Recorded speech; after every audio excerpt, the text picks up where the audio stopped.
Good afternoon. This is Tom, the Pork Chop Piper, coming to you from the beautiful Pacific Northwest. As you can see in the window, the sky is just crystal blue. What a great day. And I am smoking my newest acquisition, my Bing's favorite.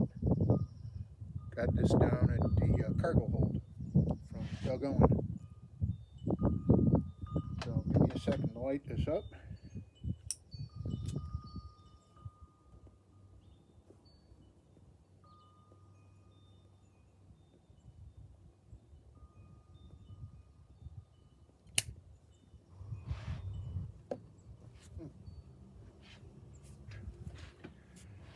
Ah.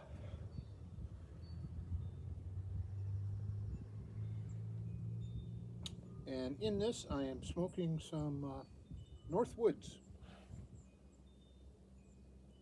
Really a nice blend. I like it.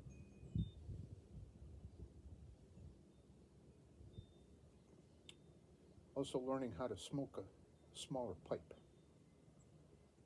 Doesn't fit my hand too well yet, but I'll get used to it. I'll get used to it.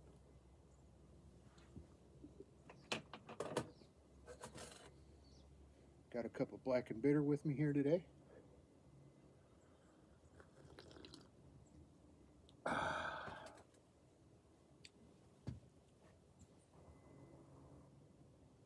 Mm.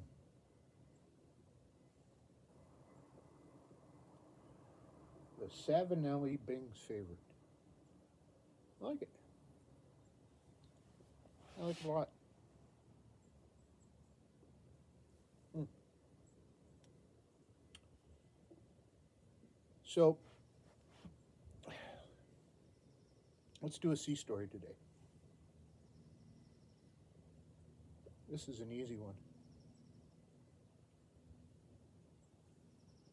First time I smoked a pipe.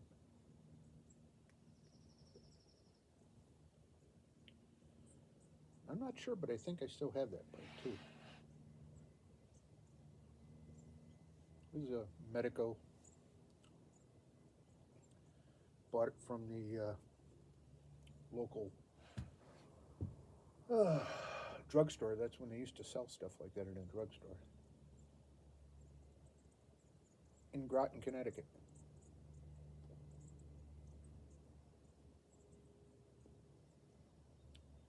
I believe it was the fall of '83.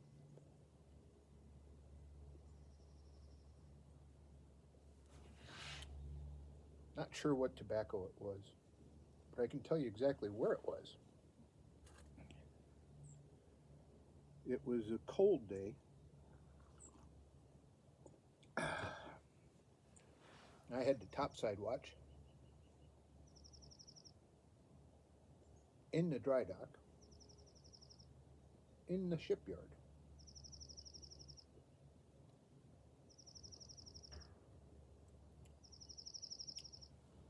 The ship had pulled into Electric Boat for its post shipyard availability. And that's basically when you build a submarine,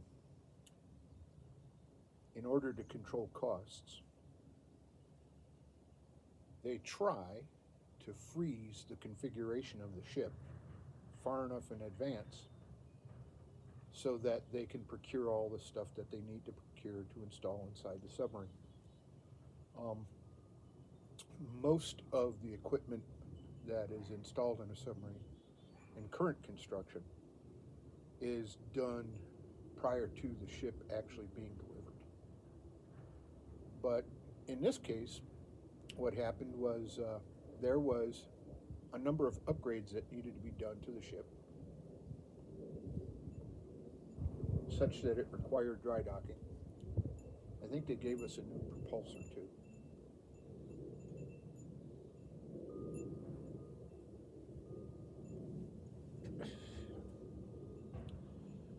Captain at the time was Captain Frank Bowman.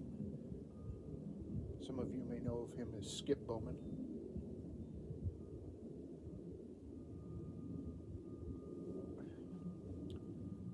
And like I said, it was a cold day. I was an active cigarette smoker back then. But I brought my pipe up with me for the topside watch that day. And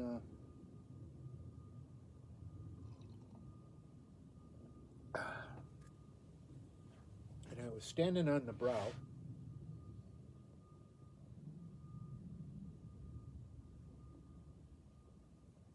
Must have been a weekend because it wasn't that busy. You know.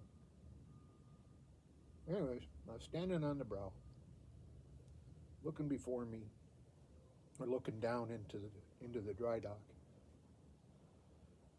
and just marveling at the size of the ship. It's 362 feet long and 33 feet around. The thing was huge.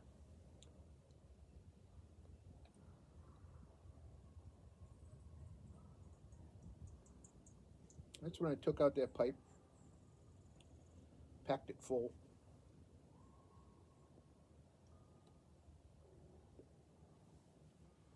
got out my trusty Zippo lighter, lit it up, and commenced smoking that pipe like it was a Marlboro. I just about died.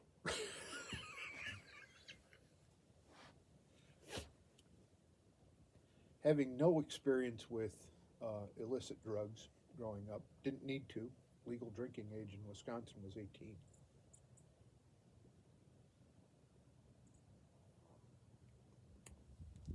And having only smoked cigarettes up until that time.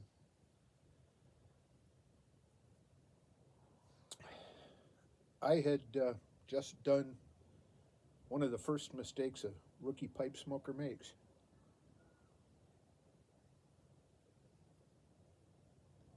But I got through the bowl, and it occurred to me that I would probably never smoke a pipe again, because it was just frickin' horrible.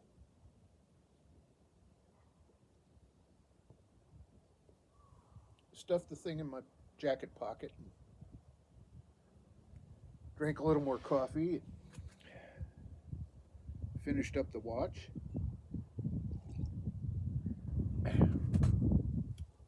Went down to the mess decks,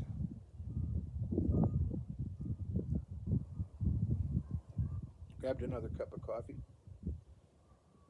sat down adjacent to the chief's table, and I took out the pipe and I was kind of looking at it, and the A-gang chief, I think it's Gary Pattenberg, kind of a grizzled old chief, well, at least in my view he was. He says, "What you got there, kid?" I said, "Oh, it's my pipe. I just tried smoking it for the first time, and man, I don't know how you guys do that." I said, "What are you talking about?" I said, "That's the biggest nicotine rush I've ever had in my entire life, and it damn near killed me." He said, "Kid, you didn't inhale that, did you?" I said, "Well, of course I did." He said, "You're a frickin' idiot. You just puff on it." And that's my first pipe story. So I will leave you with this beautiful day out on Decovia East, overlooking Backyardistan, wishing you fair winds and following seas. All the best. Pork Chop Piper signing out.